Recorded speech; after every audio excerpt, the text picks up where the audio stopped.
A beautiful backdrop in a tribe-like community. That's what Channel 10 producers are saying they'll capture in their reality show about the Shire. But some people aren't convinced. Sutherland Shire Mayor Provan wants the show banned and says a reality series would paint the Shire in a negative light. In the beginning we thought, well, maybe this would be quite good. They came through the normal channels of council and seemed to be doing the right thing. And then when we saw this leaked video, that's when we started to get very nervous, because that's not what we want in the Shire. Promoting young girls who want to be porn stars, talking about false boobs and girls pushing girls down the steps at hotels and restaurants. This is absolutely crazy. But the production house behind the show, Shire Australia, have come out and said the show will be less like Jersey Shore and more like the real home in a way. Councillor Provan says she was amazed by the mixed criticism online. Well, I can't believe how passionate people are.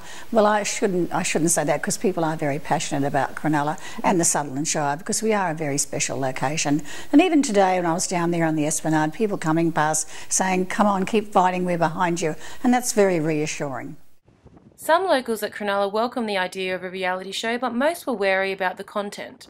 I think it'd be really good to, get the Shire out there, because it's a cool place.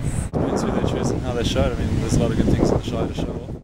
While they're not against a reality, they don't think it will be rated PG. No, with reality TV, drunk people seems to be more interesting, so if they're showing more of that, no, it's not going to be so good. Punching, bit of drama.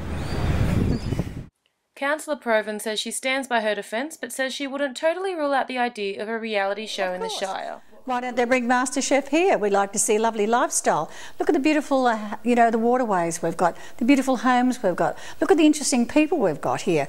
I mean, they talk about, we've got cricketers, we've got Steve Waugh, we've got Ponting, Glenn McGrath. We've got so many nice people out here in the Shire who work very hard to keep this Shire the place that it is. And over the next, years, you're going to see a lot more growth in this Shire and a lot more beautiful places to come to. We don't want this shadow hanging all over us about this revolting, smutty television show, because it's calling it the Shire, but it's not the Shire.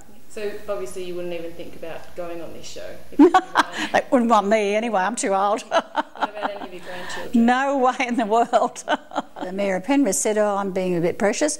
Well, let them have it out there. He wants them. Why don't we help him, get the crew out there and they can produce that show down there. With filming expected to start on Wednesday, Councillor Provan says she'll continue to fight but won't be installing any boom gate. I was being a bit over the top, wasn't I? Yes, I said we'll put a couple of boom gates on the, Tom Ugley's and of course Captain Cook Bridge. It'd be nice if we could do it, but we can't. They won't be very comfortable when they come here if they get the approval, because the residents will be, I'm sure, in their way, and then we're not going to give them permits for places we think that cause a disruption to traffic, to trade, and things, aren't easy at the moment. A lot of our retailers and our shops are struggling. We don't want groups of young kids hanging around being loud and noisy in front of shops and just going into them all and creating havoc. No, we don't want that at all.